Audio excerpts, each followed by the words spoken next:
कर्पूरगौरं करुणावतारं संसारसारम्। ओम शिवा, जय माता दी। पुनः स्वागत है आप सभी का प्यारे प्यारे हमारे कुंभ राशि के जातक 1 मई से लेकर 31 मई 2025 यह जो महीना है, इसमें बहुत बड़े बड़े गोचरीय परिवर्तन होंगे ग्रहों के। और अब जो ये महीना है, इसको अब आप एक बेस मान सकते हो कि हर प्रकार की खुशियां जो हैं उनका आरंभ होने वाला है आप सभी के जीवन में। क्योंकि वक्त जो है, समय जो है, एक बड़ा तीखा जो मोड़ है उसको जो है वह ख़त्म कर देगा और मार्ग बहुत सारे जो हैं आपके जीवन में सरल और सीधे होने वाले हैं। समझ जाइएगा कि मई का जो महीना है, इसमें मूल हम ये कहना चाह रहे हैं कि हर प्रकार के दुखों की जो समाप्ति है, उसकी शुरुआत का जो महीना है वह रहेगा आपका मई 2025। अब समझ जाइएगा कि जब इतने बड़े बदलाव होते हैं, यानी जब भी उपलब्धियां जीवन में आती हैं, तो कुछ सावधानियां भी बनाकर हमारे को चलनी पड़ती हैं। तो वो सारी उपलब्धियां, आशीर्वाद क्या होने वाले हैं, किस बेस पे मैं ये कह रहा हूँ कि केवल खुशियाँ ही देखोगे, और वक्त किस प्रकार से करवट लेने वाला है, कैसे मोड़ों से हम जो है अब जो है फ्री होने वाले हैं, मार्ग किस प्रकार से सीधा और सरल होने वाला है, उसके बारे में चर्चा करेंगे। लेकिन सर्वप्रथम हम जो गोचरीय व्यवस्था है उसको समझ लेते हैं, जो हमारे मुख्य ग्रह हैं उनके संदर्भ में। सबसे पहले समझिए कि सूर्य बाबा जो हैं 15 मई 2025 तक मेष राशि पर उच्च प्रभावी होकर गोचर करते रहेंगे, और 15 मई से लेकर फिर 15 जून तक जो है ये वृषभ राशि पर गोचर इनका बना रहेगा। तो यहाँ पर हमारी उपलब्धियाँ शुरू हो जाएंगी, और थोड़ी सी सावधानी 15 मई से लेकर 15 जून तक हमारे पास जो है हमारे को बना कर रखनी पड़ेगी। साथ ही साथ एक बड़ा मेजर अपडेट है, क्योंकि बुध बाबा जो हैं वो 15 मई 2025 से 8 जून 2025 तक 25 दिनों के लिए अस्त रहेंगे।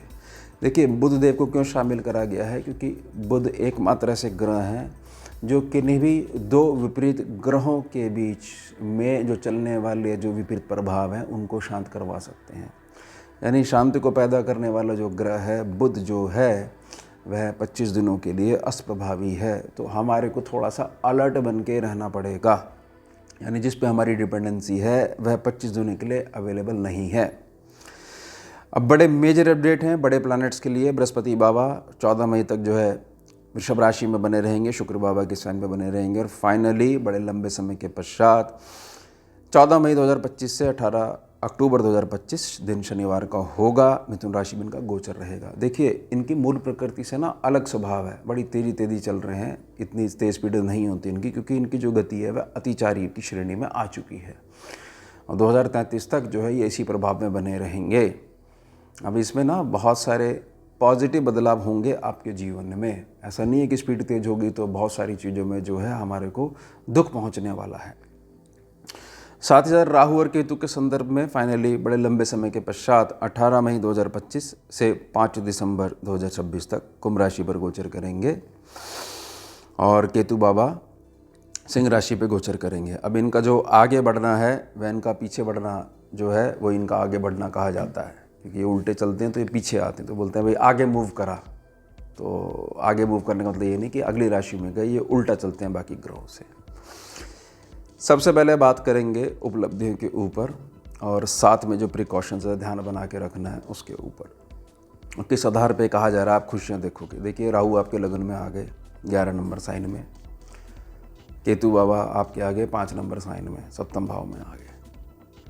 अब किस प्रकार की किन चीज़ों में आप जो है हर प्रकार की खुशियाँ देखोगे। लगन का जो राहु होता है उसकी सबसे बड़ी ताकत होती है कि वह आपके अंदर की छुपी हुई शक्ति को बाहर निकाल देता है।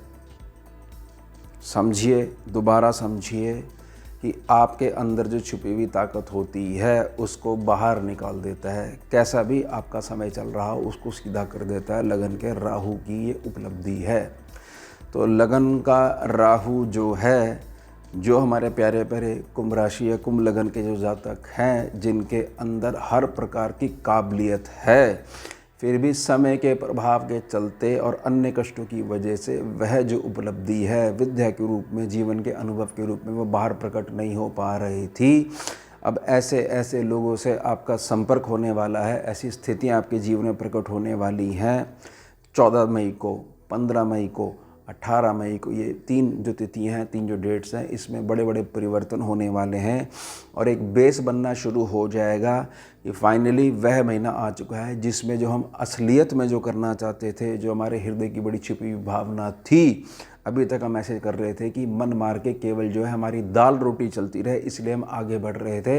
हर जगह जो हमारे को समझौता करना पड़ रहा था, राहु अब आपके पक्ष में आ चुका है, समझौता नहीं करना पड़ेगा। साथ ही साथ जो केतु जो 5 नंबर साइन में आ गए हैं, मूल प्रकृति के हिसाब से 5 नंबर साइन का कोई बहुत अधिक जो है इनको फ़ायदा नहीं मिलता है, क्योंकि विपरीत ग्रहों की प्रकृति हो जाती है। एक प्रकार से सूर्यदेव को हल्का सा थोड़ा सा नुकसान ही पहुंचाते हैं। लेकिन केतु बाबा जिस सेक्शन में बैठे हुए हैं, कारक ग्रह की गणना के अनुसार वह शुक्र बाबा का घर है। शुक्र बाबा वहाँ की रिस्पॉन्सिबिलिटी देखते हैं। 7वें सेक्शन पर विचार करते समय शुक्र को भी देखा जाता है। तो ये चीज़ समझ जाइएगा कि शुक्र को ध्यान में रखते हुए केतु बाबा हर प्रकार की जो चीज़ है, जो हृदय से जुड़ी हुई, जो आपकी निजी भावना है, जिसके लिए मन मार के अब तक कुंभ राशि का या कुंभ लगन का जातक रह जाता था कि मेरे पास इतना धन ही नहीं है, मेरे पास इस प्रकार की परिस्थितियाँ ही नहीं हैं, मैं जो हूँ ऐसी चीज़ों में उलझा हुआ हूँ कि मैंने अपने मन को मार लिया है, तो वहाँ पर धन की अवेलेबिलिटी करवाना शुरू कर देंगे। और कैसे करवाना शुरू कर देंगे? थोड़ा सा धीरे चलेंगे। धीरे चलने का क्या मतलब है कि जैसे चंद्रमा की कला चलती है, हर 16वें दिन के पश्चात आप अपनी इनकम में अब बढ़त देखोगे फाइनली। ठीक है, ये हो गई पॉजिटिविटी। अब थोड़ा सा हमारे को ध्यान इसलिए बना के रखना इस मई महीने में, क्योंकि इन 2 ग्रहों के जो विषम प्रभाव भी जो होते हैं, उनको एब्जॉर्ब करने वाले जो बुध बाबा हैं, वह 25 दिनों के लिए अष्टप्रभावी हैं।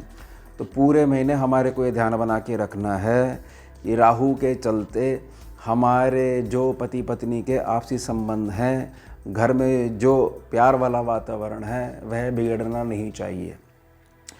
किसी भी प्रकार से पति या पत्नी अपने अपने घरों के संस्कार हैं उसको बीच में लाते हुए सम्मुख जो आपका जीवन साथी है कि देखिए हमारे घर में तो ये चीज़ होती है, तुम पता नहीं कहाँ से उठकर आ गए हो, यह जो शब्द हैं, ये शब्द केतु बाबा निकलवा देंगे, भ्रम की स्थिति पैदा कर देंगे और साथ ही साथ व्यर्थ में एक टेंशन चलने लग जाएगी।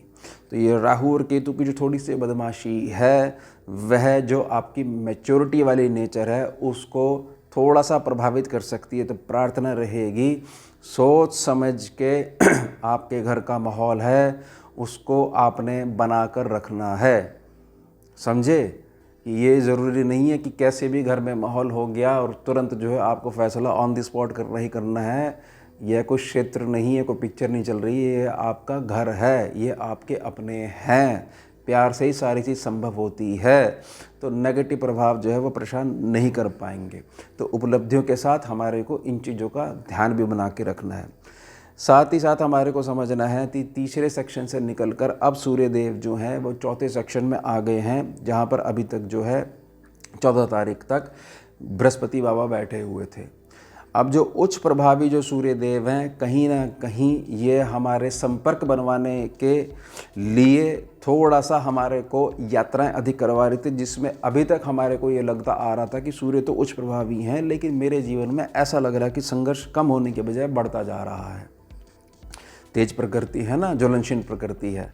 तो अब ये कारक ग्रह की गणना के अनुसार चंद्रमा के सेक्शन में आ जाएंगे। 4था सेक्शन जो है इसकी परिपक्वता के लिए हमारे को चंद्रमा पे भी विचार करना पड़ता है। और यहाँ पर जो साइन है वह साइन है जिसमें चंद्रमा जो है भर भर के आशीर्वाद देते हैं और ये 4था घर भी पड़ता है। स्वाभाविक तौर पे जो गोचर की कुंडली आपकी बनती है, तो यहाँ पर आकर जिस भी प्रकार की चीज़ें सूर्यदेव के संदर्भ में वह जो आपको गिराती जा रही थी, यानी सीधे संदर्भ में समझिएगा कि एक व्यक्ति ने जिस हिसाब से मेहनत करी है उस हिसाब से उसको कंफर्ट नहीं मिल पा रहा था, उसको नाम नहीं मिल पा रहा था, तो चंद्रमा की ताकत की वजह से, चंद्रमा के घर की शीतलता की वजह से और वृषभ राशि के साइन की वजह से वह सारे दोष जो है सूर्य देव के दूर होने वाले हैं। यह बात ध्यान रखिएगा कि यहाँ पर थोड़ा सा आपको ध्यान बना के रखना है कि जो हमारी जठरा अग्नि होती है वह थोड़ी सी प्रभावित हो सकती है और हमारे को उदर के रोग कुछ समय के लिए परेशान कर सकते हैं। विशिष्ट हमने 15 जून तक हमारे को 15 मई 2025 से 15 जून 2025 तक हमारे को यहाँ पर ध्यान बना के रखना है। साथ ही साथ जैसे सूर्य बाबा यहाँ पर आ जाएंगे, कर्म क्षेत्र पर आपकी तूती बोलेगी। समझ जाइएगा इस बात को। जिस हिसाब से आपको सम्मान मिलना चाहिए, आपको पैसों की बढ़त मिलनी चाहिए, प्रमोशन मिलनी चाहिए, और जहाँ पर आप हो ही नहीं, वो व्यर्थ चर्चाएं जो आपके विरुद्ध होती रहती थी, उन सभी चीज़ों का अंत हो जाएगा। सूर्य देव का प्रकाश जहाँ पहुँचेगा वहाँ अंधकार टिक ही नहीं सकता, क्योंकि अंधकार और प्रकाश का मिलन कभी संभव नहीं है। तो अंधकार को हटाने का क्या ज़रिया? हटाओ मत उसको, केवल एक दीपक जलाओ, तो प्रकाश जैसे ही होगा अंधकार उसी क्षण गायब हो जाएगा। ध्यान रख लीजिएगा इस बात को। अब गुरु बाबा जो हैं वो पंचम सेक्शन पे पहुंचेंगे। देखिए पंचम जो सेक्शन है वहाँ पर 3 नंबर लिखा हुआ है। अब 3 नंबर की विशिष्ट बात क्या है? 3 नंबर की विशिष्ट बात है, ये बुध का साइन है, 3 और 6। बुध बाबा बहुत ज़्यादा खुश होते हैं कि अगर उनके घर में, उनकी राशि में गुरु ग्रह आ जाएं, क्योंकि वो मूल रूप से उनकी तरह ही बनना चाहते हैं। चंद्रमा की तरह बिल्कुल भी नहीं देखना पसंद करते उनकी तरफ, और केवल एक टकटकी लगा के देखते हैं बृहस्पति बाबा को। तो कुल मिला के यहाँ पर जो अस्त वो चल रहे हैं, बृहस्पति बाबा शुभ पंचम त्रिकोण भाव में जो आकर बैठेंगे, उससे बुध बाबा को भी बल मिलेगा। और जो बुध बाबा जो ये समझ लीजिए जो अस्त प्रभाव में है, उसको बहुत हद तक जो प्रभावित कर सकते थे ये राहु और केतु, उनकी इस चीज़ का फ़ायदा उठा सकते थे। तो वहाँ पर एक आंतरिक बल भी पहुँचना शुरू हो जाएगा, जो कि आपके सेकंड भाव में बैठे हुए हैं। समझे? यानी जो आपकी जो वित्तीय स्थिति है उस पर किसी प्रकार का भी संकट जो उत्पन्न हो सकता था, बृहस्पति बाबा 14 मई को जब यहाँ पहुँचेंगे वह दूर होने वाला है। साथ ही साथ समझिए कि कोई शुभ पंचम त्रिकोण भाव है, यह सेक्शन है आगे बढ़त का है, और आगे बढ़त में एक बड़ा मेजर प्लैनेट आकर बैठ गया है। तो हर प्रकार की बढ़त भी आप अपने जीवन में देखोगे, अपने संतान पक्ष के जीवन में भी देखोगे। हर प्रकार की समृद्धि की शुरुआत होने वाली है। साथ ही साथ इस बात को ध्यान बना के रखिएगा कि यहाँ से 1, 2, 3, 4, 5 पाँचवीं दृष्टि पड़ेगी, वो शुभ नवम त्रिकोण भाव पे पड़ेगी। भाग्य का विस्तार भी होने लग जाएगा। लाभ स्थान पे पड़ेगी और उसके पश्चात लगन पे पड़ेगी। अब जो मैंने शुरू में प्रार्थना राहु के लिए करी थी और केतु के लिए करी थी, केतु इनकी दृष्टि के बीच में आ जाएंगे, और केतु की सीधी दृष्टि किसी प्रकार से बृहस्पति पे नहीं पड़ रही है। तो राहु को भी जो है अकेले बृहस्पति संभाल लेंगे, और केतु के भी जो अनावश्यक प्रभाव हैं, जो कि उनको ऐसा लगता है कि बुध बाबा अस्त बने हुए हैं तो हम थोड़ी सी बदमाशी कर सकते हैं, थोड़ा लाभ भी दे देंगे, बदमाशी कर सकते हैं, तो वो नहीं दिखा पाएंगे। मेरी अब निजी प्रार्थना रहेगी बृहस्पति के संदर्भ में, यह बात ध्यान बना के रखिएगा कि बृहस्पति जहाँ बैठते हैं उनका वजन इतना बड़ा है, पद है उनके पास, गुरु पद है, वह सेक्शन हल्का सा दबता है। किसी भी प्रकार से एज गैप के चलते आप और आपकी संतान, या आप संतान हो तो आपके अभिभावक, उनके मतों में भेद है, तो कोई बात नहीं। वो भेद जो है वह यह है कि कोई बात नहीं, ज़माना बदल गया है, लेकिन उसके चलते घर में किसी प्रकार का मनभेद उत्पन्न नहीं होना चाहिए। इस बात का ध्यान बना के रखना है। मई में आपने बाकी सारी चीज़ें बहुत अच्छी होने वाली हैं, ध्यान बना के रखिएगा। तो यह हो गया हमारा उत्तम विषय। मिलते हैं आपसे अगले भाग में नए विषय के साथ। जुड़िए और जुड़िए। ओम शिवा, जय माता। भुजगेन्द्रहारम् कर्पूरगौरं करुणावतारं